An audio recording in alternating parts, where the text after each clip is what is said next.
This city needs our help. We could be heroes. Okay, I'll need some weapons. Yes, we will. I didn't realize the rich history behind the Green Hornet. This is a really interesting cat. Did you know a lot of that prior to kind of stepping in? As a comic book fan, you just kind of, over the years, inherently kind of pick up knowledge of these things. And yeah, I always knew the Green Hornet was very old. I mean, it's actually the first...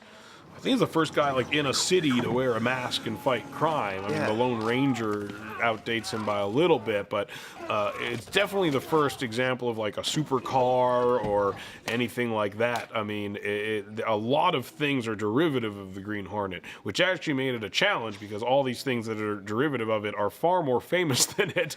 And so we kind of had to make it without seeming like we were ripping off all these movies that have come out since, basically. Right. This is the most unique group of people. So bizarre, right? What the heck? How'd they come up with that? You have Neil Moritz, Fast and Furious Neil Moritz.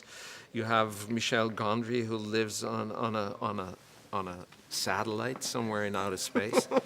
And you have Seth Rogen, who pretends to be this, silly puppy and is as sharp as a whistle. So, it was kind of obvious that no mistake was made. I was like, oh, I gotta see this.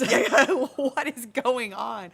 When they were like, it's Seth Rogen and Michel Gondry doing a superhero, comic book superhero, I was like, wait, can you please say that again? Because it just doesn't, the calculation is phenomenal. Like, I was just like, immediately, I was like, I'm in. I don't even have to read the script. I'm in. I have to see what's gonna happen. I'm Kato. I'm sorry to hear about your father. Who is Kato? He worked on your father's cars and made his coffee. Where did you find Jay? I mean, Taiwan. this guy... Like all good things, he was made in Taiwan. Wow. We auditioned a ton of people, both, very famous people and completely unknown people from America and people from all over Asia, and he was just awesome. I mean, he was just super cool and funny, and as soon as we met him, we were like, oh man, this guy could totally do it, it was great. The joke of the movie is I make him my sidekick for no reason, especially when he's the one who does everything, Right. and when you meet him, it's just so clear that he should not be subservient to me in any way, shape, or form, and I think that really helps the movie.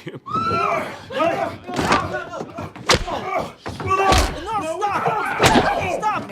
They tease because I'm the only one that really is from, that's American on the set. We've got, Christopher's from Austria, Michelle's from France, Seth is from Canada, Jay is from Taiwan, Edward James almost, from Mexico.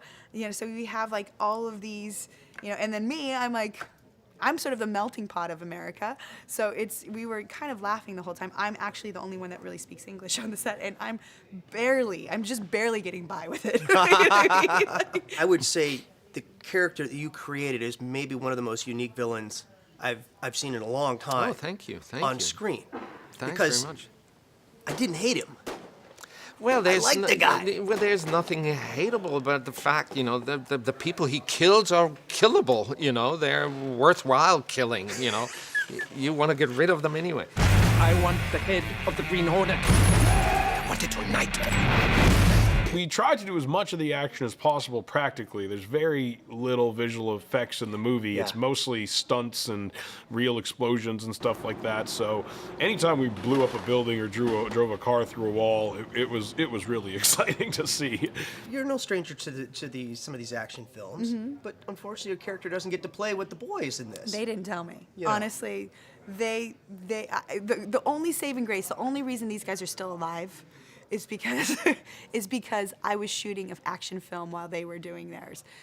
So I didn't feel so cheated that, But I came back, I watched the movie, I was like, hey, what happened here, you guys?